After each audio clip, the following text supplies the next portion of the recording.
The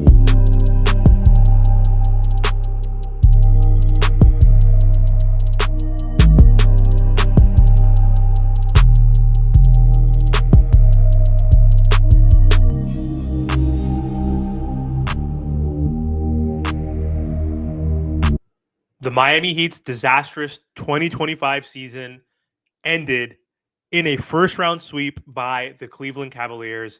And the Miami Heat's demise can be attributed to several factors in the regular season and in the playoffs. But the key turning point was the trade of Jimmy Butler to the Golden State Warriors. So here's a breakdown of the primary reasons why I think the Heat struggled so badly this season. So the impact of the Jimmy Butler trade. Jimmy Butler's departure was a massive blow to the Miami Heat's identity.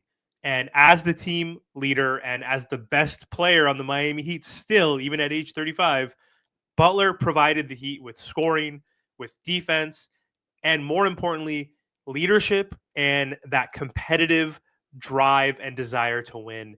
He was Miami's go-to player in the clutch moments and the one who could always be relied on to deliver in big games. Losing Jimmy to the Warriors, a move that shook the Miami Heat by the core, left a huge leadership hole. Tyler Hero, Bam Adebayo, and the rest of the team could not fill that void. And without Jimmy Butler's impact, both offensively and defensively, the Heat struggled and fell apart. They had so many clutch games, so many games in the fourth quarter where they were up by double digits. I think they had 16 or 17 games leading by double digits in the fourth quarter, and they lost 16 or 17 games. And that defined their season. Jimmy Butler is a closer. He is someone who could slow the game down in the half court setting. He's someone who can get to the free throw line. And without Jimmy Butler, the Miami Heat lost so many winnable games, which would have allowed them to avoid the play-in for the third straight season. The other reason why the Miami Heat struggled in the regular season and the playoffs was without Jimmy Butler, the Heat turned to Tyler Hero to carry the offensive load. Hero is a talented scorer. He's been getting better every single season, but he has shown inconsistency in his game, especially in clutch situations where in the clutch, his field goal percentage was in the low 30s. In the playoffs, he was often too erratic, unable to consistently create or convert in critical moments.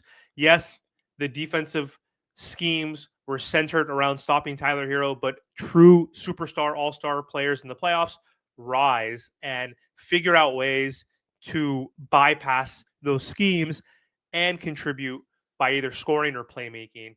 And that was huge. And his defense throughout the regular season and in the postseason was exposed without Jimmy Butler, and also in general just left the Miami Heat vulnerable to opponents.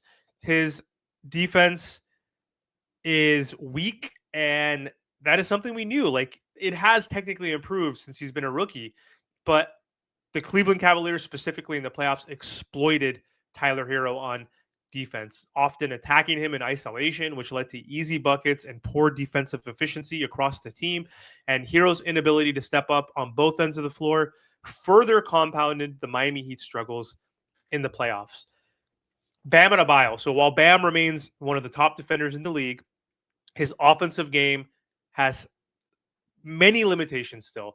This season, with Butler gone, Bam needed to step up to help Tyler Hero as a more consistent scorer, but he failed to do so. While he is a versatile big man, his inability to create offense outside of the paint and his struggles with post moves and mid-range shooting were exposed. He did improve his three-point shooting, which was great, and this will be a tool that he can use in the future, but he didn't shoot very consistently in the beginning of the season with a very low three-point percentage rate in the beginning. Then he kind of went away from it, and towards the end of the season, he got his confidence back after All-Star break. He did improve after having a pretty up and down season for Bam Adebayo.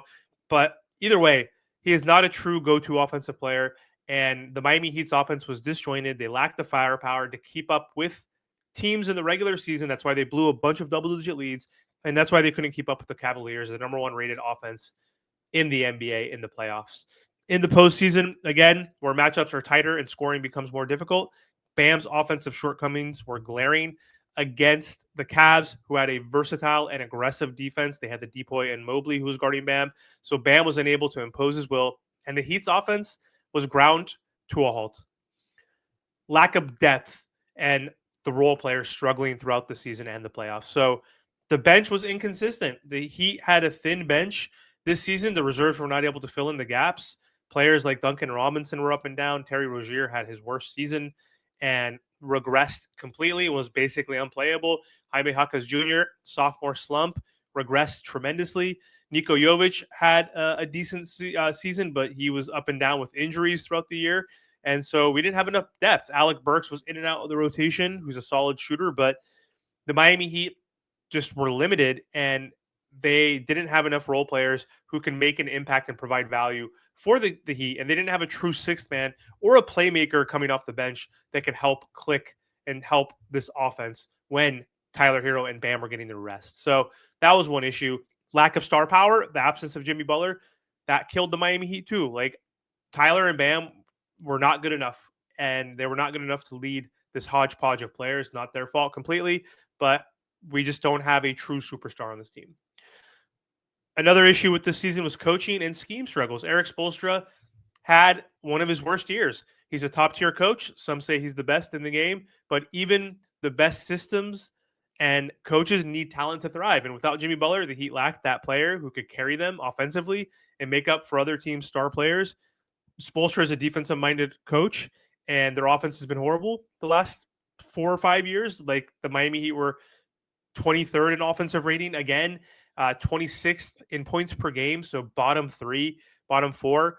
And yeah, Spo just wasn't great offensively. His offense wasn't balanced. His play calling wasn't balanced. His rotations and substitution patterns weren't great. And so Spo had a tough season, man. He had some big blunders, like that timeout that he called in Detroit, where we didn't have a timeout after Detroit came back from being down 10 points with like a few minutes to go. And Spo literally lost them the game. Adjustments in the playoffs. In the first round sweep against the Cavaliers, the Heat's inability to make effective adjustments against the team with deep scoring options was a major factor. Spoelstra was unable to find ways to generate consistent offense or put together lineups that could slow down Cleveland's attack. The team was outcoached in key moments. Atkins was really good, and he had a better roster, obviously, and the better team. And Spoelstra couldn't unlock the necessary adjustments to change the outcome, so it sucked. Injuries weren't the biggest factor like other seasons. Yes, the Heat had injuries to players throughout the season, but Tyler Hero played 77 games. He's never played 70 games in his life. Bam played a ton of games. The biggest issue, again, was Jimmy Butler getting suspended and also missing games before he got suspended and requested that trade.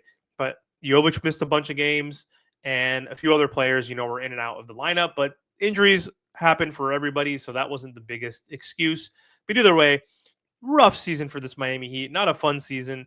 They need to make some drastic changes. Bam Adebayo in the end of season interviews alluded that, changes are going to come. Pat Riley needs to make some changes, and we'll see what happens. The Miami Heat don't have a bunch of ammo, but they have some this season. At least they have some. They have 3 tradable picks. They got to decide what they want to do and what direction they want to move into.